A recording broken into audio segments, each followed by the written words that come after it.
શ્રી વલ્લભાધીશ કી જય, ગિરિરાજ ધરણ કી જય, શ્યામ સુંદર શ્રી અમને મહારાણી કી જય, શ્રી ગુસાઈજી પરમ દયાળ કી જય, શ્રી ગોકુલ નાથ કી જય, દાવ દયાળ કી જય, શ્રી નવનીત પ્રિયા લાલ કી જય, अपने माथे बिराता सेव्य स्वरूप के बधाई वैष्णव ने जाजा करे। जय श्री कृष्ण, जय श्री कृष्ण। काले ओलमाती आनंद 11 विजया एकादशी। बस वल्लभ ने कि काम क्रोध लोभ मोह बधा प्रभु में वळे अने प्रभुना तत्सुखनो विचार करिए। आम जोवा जाए तो प्रभु ज आपणा तत्सुखनो विचार करे छे। आजे घर होय, वस्तु होय, व्यवहार होय, बधामां प्रभु आपणी आगळ होय छे के चिंता करवा मैं होना। आपणा नाना होय के मोटा होय बधा कार्यों प्रभु एवी रीते पूरा करे छे के आपणी वाहवा थाय। पण ए बधी वाहवा करावावाळा कोण? वनमाળી ઠાકોરજી। અને એની અનુભૂતિ મને ને તમને થાય છે ત્યારે આપણે વિચાર કરીએ કે આમાં તો આપણે ભરાઈ ગયા હતા, આમાંથી બહાર નીકળાય એવું કાંઈ હતું નહીં। પણ ઓલા કોર્ટમાં કહે ને બા ઇજ્જત બરી કરે છે, એમ દરેક જગ્યાએ આપણને બા ઇજ્જત રાખે છે ઠાકોરજી અને બધાને એના અનુભવ થાય છે। અત્યારે હોળીના દિવસો ઠાકોરજીને સખી બનાવે, ઠાકોરજીના પિતાંબરે ખેંચી લે, ઠાકોરજીને આખા મોઢા ઉપર આંજણી આંજી દે। આ 40 દિવસ ઠાકોરજી આપણા સખા અને આપણે એની સખી। આપણે ત્યાં પુષ્ટિમાર્ગ ગોપી ભાવ છે। એક વૈષ્ણવ મારી યારે પ્રશ્ન કર્યો કે તમે કહો છો કે વલ્લભે બધાએ ને ઠાકોરજી સ્ત્રીઓ પર પધરાવી દીધા, તો મારી બેનને તો મારા બનેવી ઉપર ઠાકોરજી છે, મેં તમારા બનેવીમાં ગોપી ભાવ હશે એટલે પધરાવ્યું। મને કે સાચી વાત છે। એમને એ કે આમ કલરવાળા શર્ટ ને કલરવાળા જબ્ભા લેંઘા ને એવું જ ગમે। ઈલાબેન એ કોઈ દી સફેદ જબ્ભા લેંઘો જ ન પહેરે, સફેદ શર્ટ જ ન પહેરે। હમણાં એ કે આ હોળી આવીને તો ઓલા છંટકાવવાળા ઠાકોરજીના વસ્ત્ર લાવ્યા ને તો એણે એવો જ જબ્બો કરાવ્યો। એટલે મેં તો એના ગોપી ભાવ છે ને એટલે। અને એ કે ભૂલમાંય કોઈ એમ કે ને કે આ નંદિતાબેન ઉપર ઠાકોરજી બિરાજે તો એ કે મારે બનેવી તરત કે ના ના મારા ઉપર બિરાજે છે। તો બધી જવાબદારી મારે બનેવી નહીં, એને ધંધો છે। તો મારી બેન ઘણી વાર એમ કે 9:30 થઈ ગયા તમે પહોંચીને જાઉં, પાછળનું જોઈ લઈશ। એ કે તો શું બોલસ પાછળનું જોઈ લઈશ, એટલે ઓલું વેઠ મારવાની હોય ને મારે એવું નથી કરવું। મારા ઠાકોરજી અનુસરમાં વ્રજમાં પધારે નહીં ત્યાં સુધી હું મંદિરમાંથી બહાર આવું નહીં। મને ખબર હોય મારા ઠાકોરજીને કઈ પાક ધરાવવાની છે, કયો તનિયો ધરાવવાનો છે। મારા ઠાકોરજીને હવે ઠંડી નથી તો મારે ગદેલ કાઢ નાખવાની છે, તું તો તારી ખાલી પહોંચી લેવા માટે કરશ। મારા ઠાકોરજીને મારે તો એ કહેલા બેન આજની તારીખમાં મારા બનેવી રોટલી દાળ ભાત શાક બનાવે। મારી બેન એમ કે તમે દાળ ભાત શાક બનાવો રોટલી, એ કે તારી ઈચ્છા નહોતી મેં પ્રાણ પધરાવ્યા છે, હવે તને ભાવ થયો છે તો જ્યાં સુધી મારાથી થાય છે ત્યાં સુધી મારા પ્રભુનું બધું હું કરીશ। સવારે બુહારી, મંદિર વસ્ત્ર, જળ ભરવાનું, પછી દૂધ ઉકાળવાનું, માખણ, મિશ્રી, જારીજી ભરવાના, મંગળાની તૈયારી કરવાની। મારી બેનને બહુ તો એમ કે તું મને મેવો સિદ્ધ કરી દે। મારી બેન ઘણી વાર એમ કે હું વાળ ઓળાવીને આવું, એ કે રહેવા દેજે। મારા ઠાકોરજીને અવેર થાય ને મન ન પોસાય। એ મારી બેનની ભાષા પરથી સમજી જાય એ પરાણે કરે છે. કોક વાર એ કહે કે ઓલા પાત્ર હોય ને તો મારી બેન એમ કહે કે મૂકી દો, તમારાથી ન થાય તો હું કરી દઉં. મારા બનેવી એમ કે તે શબ્દ કયો વાપરો, તમારાથી ન થાય તો હું કરી દઉં. મારા ઠાકોરજી મને કરાવે છે, હું નથી કરતો. મારા પ્રભુ મને પાત્રતા તો જ આપે જો મારા પ્રભુના પાત્ર કરું. તો અત્યારે એલાબેન મારા બનેવી 58 વર્ષના છે કે 59ના, 20 વર્ષથી પ્રભુ છે, સખડી ધરે છે. પણ મારી બેનને કોઈ દી એમ ન કે આમ કર, કારણ કે 20 વર્ષ પહેલાં એવું બન્યું હતું કે ઠાકોરજી પુષ્ટ કરાવતા. ને મારી બેન કહે કે મારાથી પહોંચાય ન પહોંચાય, પછી મારે ક્યાંય જવું હોય તો ગળા બંધડી રહે. આપણે પિયરે ઘણું મોટું મારું, ને મારી સાસરીમાંય આપણે મારી બધું ફ્રેન્ડ સર્કલ સ્કૂલનું એટલું, કોલેજનું એટલું. તો તમારી બહુ ઈચ્છા હોય તો આપણે દૂધ મિશ્રી ના કરાવીએ. તો મારા બનેવી કે ના, આપણે સખડી જે આપણે ખાશું એ ઠાકોરજીને ધરાવશું. તો મારી બેન ગુસ્સામાં એવું બોલી તો તમે કરજો. આ શબ્દ એણે પકડી લીધો કે મારો પ્રભુ કેટલો કૃપાળુ કે ગોપીભાવ મને આપ્યો. પછી ઠાકોરજી પુષ્ટ કરાવવા ગયા, એની પરાકાષ્ઠા કહું ઈલાબેન તમને. કે મારા બનેવીની ગોદમાં જાંપીજી હતા, એટલે જે કીધું લાવો, અંદર લઈ ગયા, પુષ્ટ કર્યા. પછી આવીને મારા બનેવીને માથે પધરાવીને કે ધરાવીને લેજો, બીજું કાંઈ ન બોલ્યા. અને પધરાવ્યા મારા બનેવી ઉપર.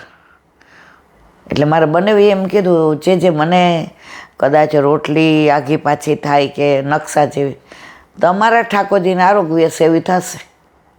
મારી બેન ભેગી હતી તોય જે એવું ન કીધું કે આ છે ને. અને મારી બેને ન બોલી કે હું કરીશ ને, સામગ્રી તો હું કરીશ. હવે મારી બેન તલસે છે જ ના પાડે છે. હવે મારા ઠાકોરજી મારાથી એવાયા થઈ ગયા. શરૂઆતમાં એ કે આમ રોટલી નહીં કરે ને તો અમને એવું થતું હતું, કોઈક વાર બળી જાય, કોઈક વાર આમ એનો શેપ એવો થઈ જાય. અમારા કરતાં અત્યારે મારા બનેવી રસોઈ સરસ સીટ કરે અને થાળ સાજીને મૂકે. આપણે જોઈએ ને તો આપણને એમ થાય કે હા, આનામાં ગોપી ભાવ છે. મેં કીધું જો ઠાકોરજી જેને લાયક સમજે ને. હવે કે મારી બેનને બહુ દુઃખ થાય છે, પણ મારે બનેવી કે 20 વર્ષ પહેલાં તું જ ઝઘડી હતી કે પુષ્ટ કરાવવા જ નથી, અને કરાવવા હોય તો દૂધ મિશ્રી, બાકી હું બધું નહીં કરું. મારે બનેવી કે કાંઈ વાંધો નહીં, હું કરીશ એવું નહોતા બોલ્યા. ઠાકોરજીએ જેની સેવા લેવી હશે એ કરશે. અને ડે 1થી ને મારા બનેવી સખડી બનાવીને ધરાવે છે. એ કે ખાંડવી તો કેટલી અઘરી, ખાંડવી બનાવે ને તો આમ ઠાકોરજીને ધરાવી હોય ને તો આપણે કે આંગળા ચાટી જાય. શિયાળામાં ગોળના લાડવા એવા બનાવે. અમે નજીક રહીએ.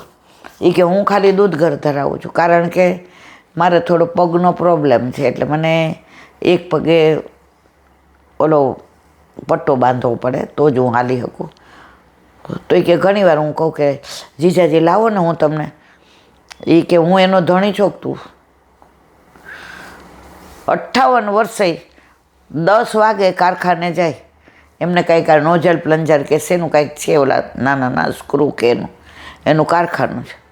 10 વાગે ઠાકોરજીનો મેવો લે મંગળાનો ને શ્રીંગારનો, ઠાકોરજીનો મંગળાનો દૂધ લે અને ટિફિન ભરી લે, લઈ જાય.